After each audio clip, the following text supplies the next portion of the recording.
Oh, shoot. Now the lawn people are coming.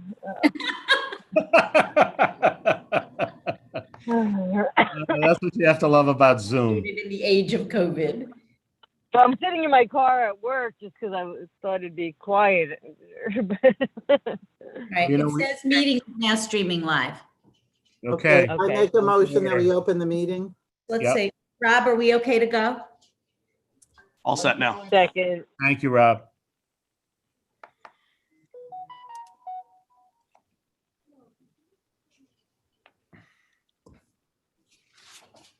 Okay, Steve, you have Meeting to order. motion and second. Nancy texted that she's not able to connect to Zoom because she's having internet issues. So all in favor, aye, I'm the third vote. I'm gonna text her and just say she could call in. Yeah, that's fine. Yeah. All right, she just texted me too.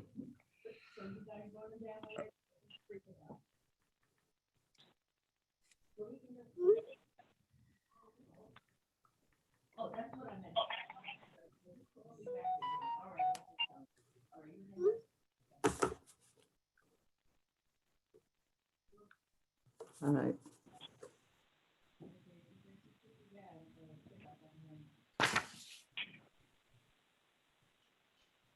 There she is. Oh, she's in. Woohoo! Okay. Not quite, she's still connected. Hello? Hi. Hello. Whoa, sorry. It really took me a long time to get this connection to go. We already opened the meeting and we didn't do anything else. Well, is anyone else on this? Oh, Abby's on. Okay, good. I see. I am on it. I'm just phoned in, not on video. Okay, okay. All right. Whew. Okay, so meeting is open and I believe we have 2 items on the agenda. Right. Would you like to move forward with that? The first item is quite simple. You know that we received the grant from the Environmental Facilities Corporation for green infrastructure to improve the drainage at the intersection of Madison Avenue and Fifth Avenue. We had you adopt the seeker resolution. We had you adopt the resolution regarding the commitment to fund 10% of the cost. What we had neglected was to include the resolution that would authorize me to sign the grant agreements. For whatever reason, I guess it's to our favor, they really would like that resolution today. So hence the preliminary reason to call this meeting.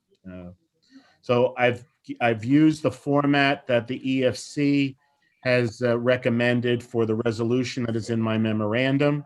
So unless there are any questions or comments, I would recommend that you adopt the resolution as drafted. Can I make that motion? Resolved that Stephen V. Altieri, Town Administrator, is authorized to execute a grant agreement with the New York State Environmental Facilities Corporation and any and all other contracts, documents, and instruments necessary to bring about the project and to fulfill the Town of Mamaroneck's obligation under the grant agreement. Second. Before we call a roll, let's just clarify that this is really a ministerial action that we're taking, that we already received this grant. We already agreed to do this grant. This grant is going to help us improve the drainage at the area of Madison and Fifth Avenue. It's going to enhance whatever work we do in that area. And we're lucky to have the opportunity to do more work there. And it's going to be have an environmental benefit to the community. So it isn't any new information. It's not new action. It's not new activity. It's just a ministerial action that we didn't realize we had to take. So now that I said that, would someone please, Christina, could you please call the roll? Yes. Fiddleman, Aye. Elkindini, Aye. Katz, Aye. Seligson. Yes, aye. Thank you. And we'll just mention that we do, plan to, of course, discuss this project in the public as all projects. And this has a long way to go before we begin it at this time. Absolutely. Okay, so you wanted to add the ice rink as well, Stephen. You provided us with a memo yesterday.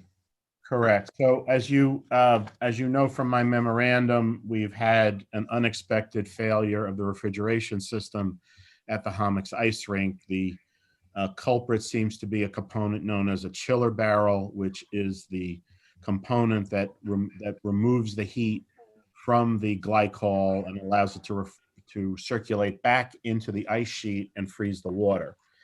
It is an expensive component. It is one that we're not sure whether we can repair or whether we will have to replace. And as I had said in the prior memorandum, we are looking at numbers anywhere between $145,000 and $300,000. For that reason, we are recommending the board that we take a step back, take a deep breath, and really try and figure out what happened. This chiller barrel has to literally be dissected so that we can figure out what went wrong and whether it can be fixed or whether it's too far gone. The speculation on the part of two refrigeration people is that the tubes inside have cracked, but it could also be something as minor as gaskets, in which case it would be less than $105,000. Yeah. But nonetheless, you don't know until you get in there.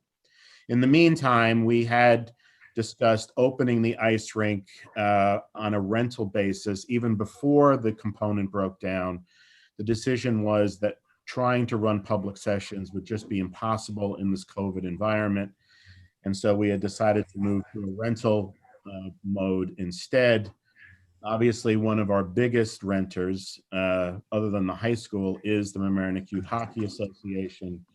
They had approached us and some of you about the possibility of us developing a program that would allow us to open. So over the last 3 or 4 days, what we have been trying to do is figure out what it would take to bring in what is known as a portable refrigeration system and a generator to operate that system. And we discovered that a portable refrigeration system is available. We spoke to Train. There were 2 firms that had one available, United Rental and Train Systems. Train is the company that maintains all of our current refrigeration equipment. They submitted a proposal to provide the generator and the refrigeration system. And what you have in my memorandum is a pro forma cost breakdown of what our monthly expenses would be, and then other related expenses, and then the income component. So let me just run through the numbers quickly, and then I can answer your questions. The refrigeration system rental is $14,750 a month. In terms of the electricity to run that system, we tried to evaluate whether we could just plug it into the ice rink.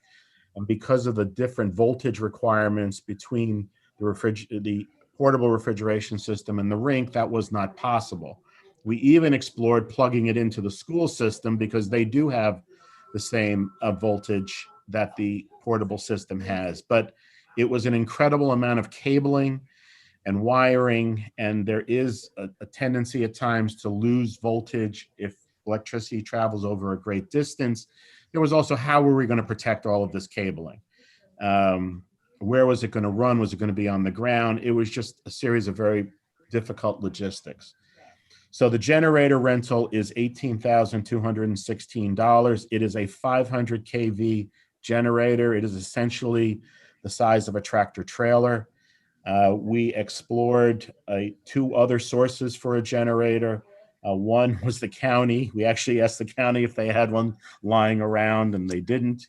And then we spoke to a firm in the Bronx that offered them at a far higher cost. There's also the advantage that with Train being responsible for both the generator and the refrigeration system, there was less likelihood of finger pointing as we work through problems that may arise with the system. A couple of minor costs: fence rental. We are going to insure this equipment through our own insurance. The Train requires the rentee to insure it. Their insurance was far more expensive. And we spoke to our carrier yesterday who was going to charge us $200 a month, which was terrific. The big number is the fuel costs. As I indicated, this generator will use about 500 gallons of diesel fuel a day. So we did, originally we thought we were going to have to pay the upwards of $2.30 a gallon for diesel fuel. We ultimately made an arrangement, a tentative arrangement, subject to the board's approval with E. Robeson to provide diesel fuel at 1.779 cents, $1.77.9 a gallon. They will then be responsible for every day coming to the rink and filling the tank. We did explore their resume on this type of service. They are providing this type of service to Wegmans right now and to a couple of other facilities that they must visit each day to refill generators or other refrigeration equipment. The staffing costs are somewhat minimal. Generally, in a rental arrangement, we would keep just one person on duty. However, between sessions, we are going to have to sanitize the railings of the dasher boards, the bench area, and the bathrooms. We're only going to use the main bathrooms just off the lobby. Obviously, the locker room bathrooms are not available at this time. So it will be a manager and it will be 2 other staff people. Their hourly rate with Social Security is about $16.14. So we calculated that cost. The other expenses are every 500 hours, a generator must go through a preventative maintenance check. We've guessed in a 3-month rental, there'll be about 5 checks that have to be made. There's $3,000 in freight costs to truck the equipment here and to take it away.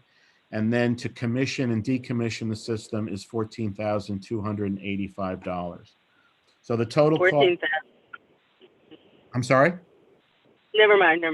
14,285. So the total cost for the monthly cost and the other expenses comes out to $211,311.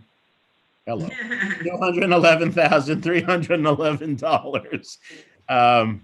And I had my tooth replaced too. I shouldn't be doing this. And then, so then we obviously had to look at rental. Mamaroneck Youth Hockey would be spending about $210,000 for renting the ice over that 3-month period. Greenwich Skate Club would also like to rent the ice, and that's their estimated revenue. We did receive a call from White Plains Hockey, the White Plains Hockey Program, as well as the Rye Hockey Program. We did not include it because it's unclear what their commitment would be. For instance, the Rye Country Day rink may very well open in October, and the Ebersole rink in White Plains is scheduled to open in October 15th to be exact. So if they want to rent ice and we can fit them into the schedule, we thought it was better just to treat it as gravy and not to overestimate the revenue. So at this point, the revenue would exceed the expenses by about $6,000. In my discussions with Mamaroneck Youth Hockey, there were 2 conditions placed on. One, that they would pay their fee at the beginning of the month, and that the fee would be non-refundable. The concern being that if in the middle of the year things changed at school or this quote second wave appears, that people may start to bail out on the program. The second condition of the agreement is that they would comply with all New York State and USA hockey requirements for the conduct of their practices. There are just a couple of examples. They cannot run competitive contact practices. They cannot run tournaments. They cannot have games. They can do clinics. They can do non-contact practices. There are specifications as to the number of spectators that can be at the rink when these practices and clinics are going on. It's only 2 spectators per skater. And the kids must come dressed, except for their skates and their helmet. There'll be no locker rooms. They skate. Steve, Yes, Abby. Yeah, so these are the guidelines based on hockey being classified as a high-risk sport by the governor's order.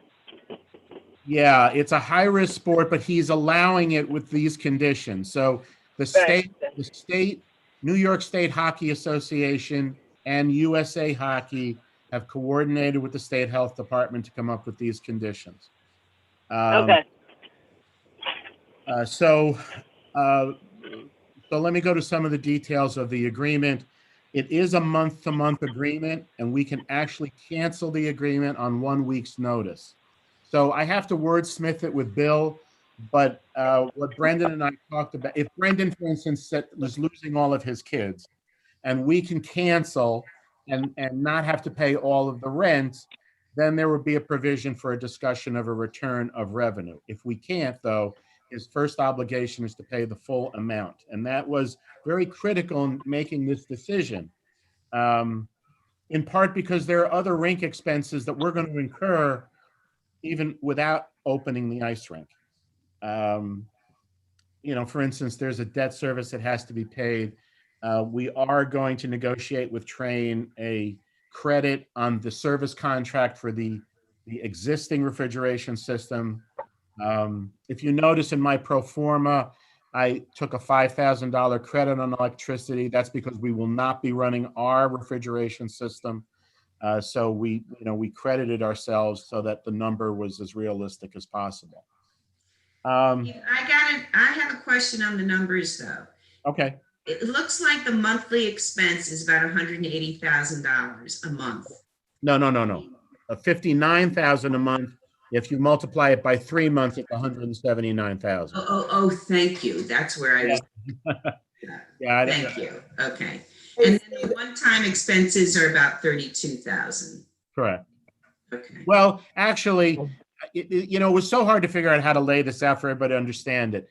The preventative maintenance, should we be able to repair the chiller barrel and get the existing system up and running, Right. we wouldn't necessarily need 5 preventative maintenance Right. checks. So that number could actually go down if we don't need the equipment 3 months. But let me just very quickly tell you how we got to 3 months.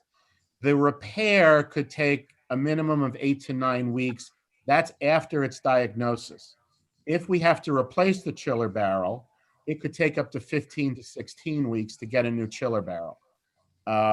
So That's more than 3 a months. conservative estimate for renting the equipment. Steve, do we have any recourse against Honeywell for this? Because it seems to me that the last chiller lasted a lot longer than 6 years. And we spent an incredible amount of money, or gave them an incredible amount of money. And is there any recourse at all? I can't answer that now because we don't know what caused the problem. And they had subcontracted to another firm. So I think, Jane, until we know exactly what happened, we'd have to determine what the recourse is. The warranty has expired on the piece of equipment. So unless we're able to prove some sort of manufacturing defect, there are a lot of theories. One theory from one of the refrigeration people is somehow air got into the system, and when it became airbound and there was a lack of circulation, that what may have happened is there was freezing within the tubes that caused the tubes to burst. That probably has no recourse attached to it. So I can't answer that question right now, Jane. We really got to go through the diagnostics. Fair enough. Yep. But also these chillers were running 24/7, rather than the old ones, which didn't run all the time, right? Right. So that's actually in next year's budget, we have assumed the replacement of some of the compressors, because as Nancy said, these compressors are now running 24/7, whereas in the old system, it ran just for the season and then we shut everything down. And just by their very nature, just imagine your car running for 6 continuous years, something's going to happen to the engine. So I don't know if there are other questions, comments. I would like to make a comment, which is, I think Steve and Rob and Jill and Mike moved mountains to make this happen, between all the sourcing and the pricing and At one point, the insurance was $15,000 and now it's down to $200 a month. So I know like you pulled out all the stops and did it in very short order to make this happen. And I just think it's incredible that you were able to do this so Thank you. quickly. A And lot of good and- teamwork. A lot of good yeah, teamwork. I know, I know everybody pitched in and again, at your leadership. And I think it's just amazing that this is even happening. And I thank you on behalf of hockey people everywhere. Anyway. To keep the show I going. think though, what took it over the mountain, so to speak, was, Mamaroneck Youth Hockey, Mike Maya, Mamaroneck Youth Hockey agreeing they had to put the money up front because we did explain to them that there were other expenses within the townwide fund, that we were having issues with the financing, with, the pool arrangement and all that goes with it. And that without the upfront money, the staff recommendation would have been to just shut it down. Yeah, and I had a lot of talks with them about it and they were very willing to do it because they're committed to doing this. So it is great that we're able to provide this service to the community and a wonderful outlet. And thanks, Steve, for crunching all the numbers so that we could make sure that this was a feasible opportunity.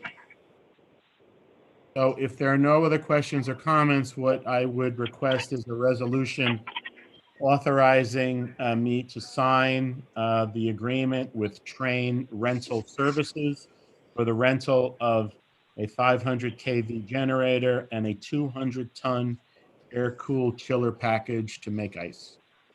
I'll happily make that motion, or sadly, I don't know which. A little bit of both. Second, Please call the roll. Fiddleman, Aye. Elkindini, Aye. Katz, aye. Seligson. Aye. Okay, thanks very much, Steve. Any other Thank you. items for this special board meeting? Just very quickly, we did not have the storms that they had predicted.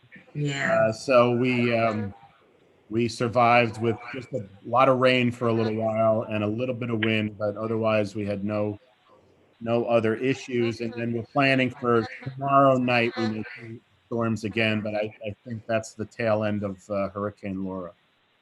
And that's only supposed to be rain, not so much wind. Right, rain and some thunderstorms and things like that. I just want to comment that, originally we planned this board meeting for the ministerial action accepting the grant from the state.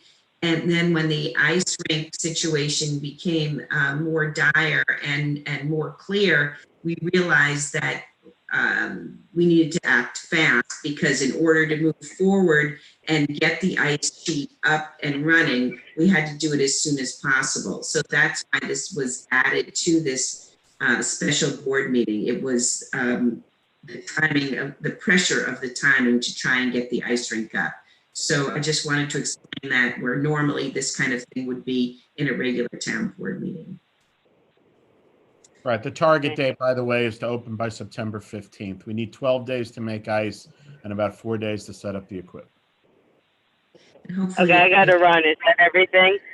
That's it. Steve, how long Yes. will it take for Train to get the equipment here? We'll Okay. give them the go ahead today. They probably will have it here by Monday or Tuesday. Wow, that's quick. And they're providing the truck to transport it here?